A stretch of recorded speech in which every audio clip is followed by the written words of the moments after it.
বাবা বলেছিলেন 1947-এর 15ই আগস্ট ভারত স্বাধীন হল, আর আমরা আমাদের দেশ হারালাম। স্পষ্ট মনে পড়ে বাবার অপমানিত মুখ আর ধরা ধরা গলা।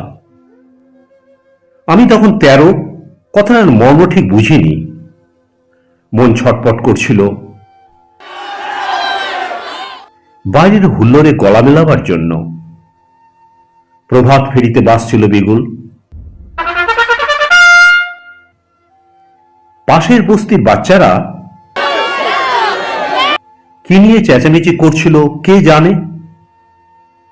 মহাত্মা গান্ধী এই শহরের কোথাও খাটিয়ায় শুয়ে আছেন। কে যেন বলছিল তিনি কাঁদছেন খুব। আমার মাও ছলো ছলো চোখে বলে উঠলেন, চাঁপা ফুলের গাছটা আমি নিজের হাতে লাগিয়েছি, এবছর সেই গাছে ফুল ফুটবে, আমি আর দেখতে পাবো না।